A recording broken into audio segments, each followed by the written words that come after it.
Praise the lord. అందరూ బాగున్నారా? దేవుని పేరట మీ అందరికీ కూడా నా శుభాభివందనాలు తెలియచేసుకుంటున్నాను. ఈరోజు ఆదికాండము 8వ అధ్యాయము 7 నుంచి 13 వచనాల్లో ఉన్న సందర్భాన్ని ఒకసారి చూసినట్లయితే, ఇక్కడ మరి ఆ యొక్క వర్షపాతం అంతా తగ్గిన తర్వాత నోహో గారు ఒక కాకిని వదలడం జరిగింది. కాకిని విడిచిపెట్టారు. అయితే ఆ కాకి తిరిగి రాలేదు. అది ఆ యొక్క నోవ బయటనే ఉండిపోయింది. అది తిరుగులాడుచూ ఉన్నది అని రాయబడింది.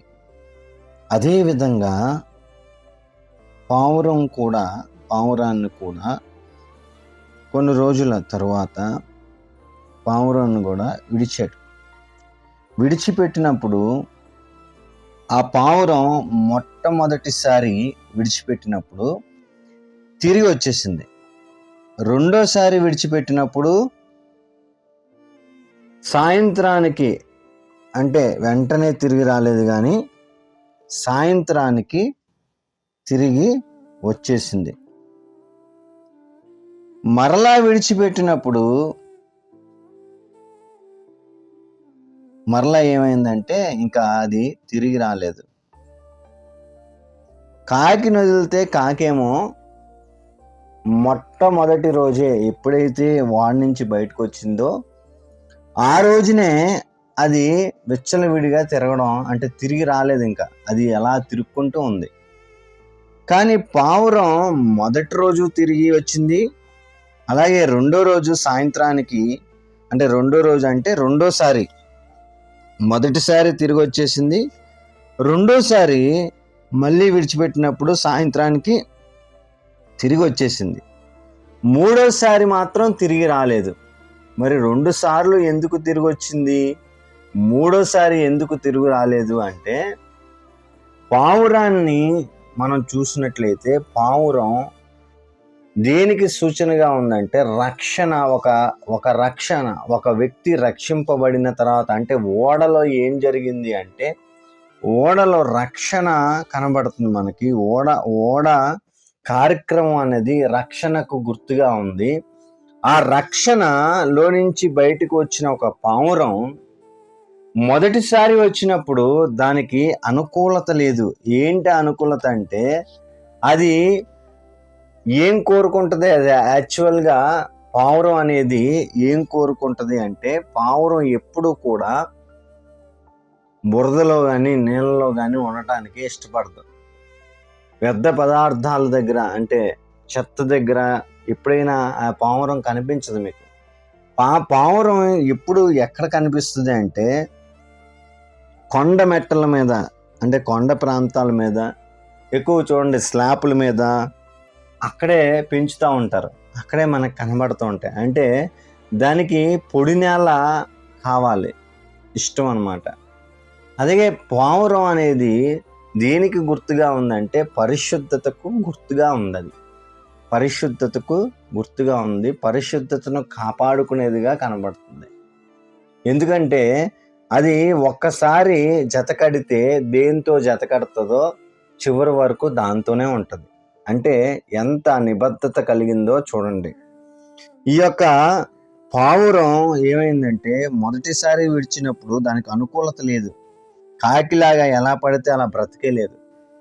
ఇది కూడా తిరిగి రాలేదు. కాకి కూడా తిరిగి రాలేదు. కానీ కాకి ఎలాగో ఒకలాగా బ్రతికేసింది.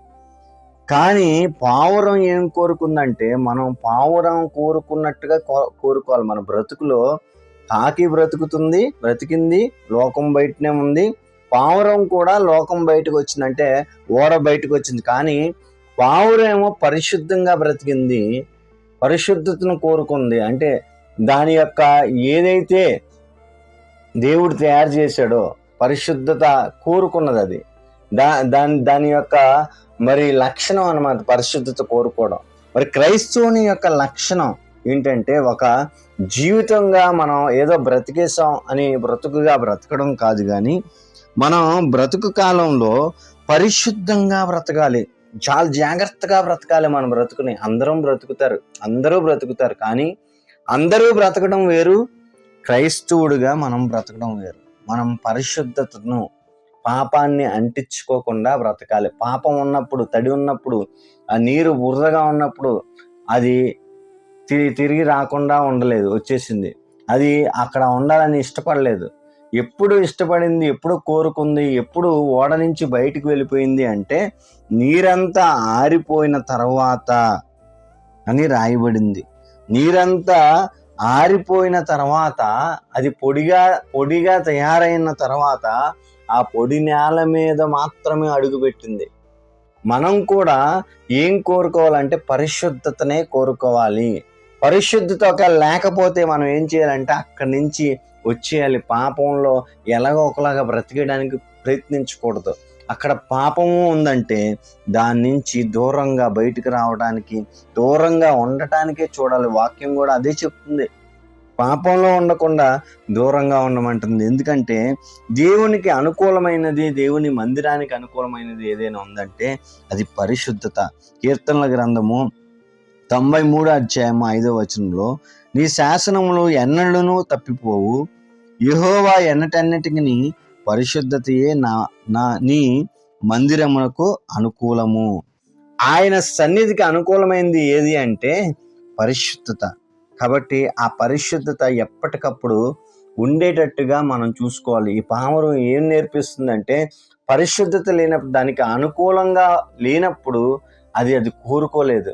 ఆ యొక్క నీటిలో ఎలా పడితే అలా బ్రతికేద్దాం అనుకోలేదు. తన జీవితాన్ని ఎలా పడితే అలా సాగించేద్దాం అనుకోలేదు. మనలాగా అది ఇష్టపడలేదు. అక్కడి నుంచి మళ్ళీ ఓడలోకి వచ్చేసింది. ఎప్పుడైతే అనుకూలంగా ఉందో తనకు అనుకూలతనే కోరుకుంది. మనం కూడా దేవునికి అనుకూలమైనది ఏంటంటే పరిశుద్ధత కనుక ఆ పరిశుద్ధతనే మనం కోరుకోవాలని దేవుని వాక్యము సెలవిస్తుంది. ఎబ్రీ పత్రిక 12:14 చూసినట్లయితే అందరితో సమాధానమును పరిశుద్ధతయు కలిగి ఉండుటకు ప్రయత్నించుడి, పరిశుద్ధత లేకుండా ఎవడును ప్రభువును చూడడు. కాబట్టి వాక్యం ఏం సెలవిస్తుందంటే అందరితో సమాధానము పరిశుద్ధతయు కలిగి ఉండుటకు ప్రయత్నించాలి. మనం ఏది ప్రయత్నించాలంటే పరిశుద్ధంగా ఉండటానికి ప్రయత్నించాలి. ఈ పావురం పరిశుద్ధంగా అంటే పరిశుద్ధతకు సాదృశ్యంగా కనబడుతుంది. అంటే అది ఏదైతే గుణాన్ని కలిగి ఉందో దానికి తడి నేలలో ఉండటం ఇష్టం లేదు. కాబట్టి ఆ తడి నేలలో ఉండకుండా వచ్చేసింది, తను కాపాడుకొని వచ్చేసింది. ఎప్పుడైతే పొడిగా ఉందో, ఎప్పుడైతే వాతావరణం అనుకూలించిందో అప్పుడు మాత్రమే ఉండటానికి ప్రయత్నించింది. మనం కూడా ఏం చేయాలంటే ఎప్పటికెప్పుడు ఈ జీవితంలో పరిశుద్ధంగా ఉండటానికి, దేవునికి అనుకూలంగా ఉండటానికి, పరిశుద్ధంగా ఉండటానికి మాత్రమే ప్రయత్నించాలి. ప్రయత్నించినప్పుడు దేవుని యొక్క దీవెన మన మీదకి వస్తుంది. ఎందుకంటే అప్పుడు మాత్రమే పరిశుద్ధులు మాత్రమే దేవుని చూడగలరు, పరిశుద్ధులు మాత్రమే దేవునితో ఉండగలరు. కనుక ఆ పరిశుద్ధత మనలో ఉండటానికి చూసుకుందాం. ప్రార్థన చేద్దాం. స్తోత్రం స్తోత్రం స్తోత్రం తండ్రి నాయన ప్రభా, ఈ పావురం ద్వారా ప్రభా ఒక కాకిని విడిచినప్పుడు అది తిరిగి రాలేదు. అలాగే పావురం కూడా తిరిగి రాలేదు. కానీ అది ఎప్పుడు తిరిగి రాలేదంటే దానికి అనుకూలమైన పరిస్థితులు ఉన్నప్పుడు తిరిగి రాలేదు. దేవా నాయన, మరి పావురం లాగా ఉండటానికి దేవా పరిశుద్ధతను మేము ఎక్కడున్నా పరిశుద్ధతని కోరుకోవడానికి సహాయం దయచేయండి. పరిశుద్ధత కలిగిన దేవా, పరిశుద్ధుడా మీకు వందనాలు. సహాయం చేయండి. ఈ కార్యక్రమం ఎంతమంది వింటున్నారో వారి జీవితాల్లో మార్పును, వారి జీవితాలు దీవెనకరంగా ఉండటానికి నీ కృప దయచేయమని, ఆధ్యాత్మికంగా, ఆర్థికంగా దేవా అన్ని విషయాల్లో నీ కృప చూపించి నడిపించమని ఈ ప్రార్థన యేసయ్య అతి పరిశుద్ధ నామమున అడిగి వేడుకుంటున్నాం తండ్రి. ఆమేన్. అందరికీ వందనాలు. Praise the lord.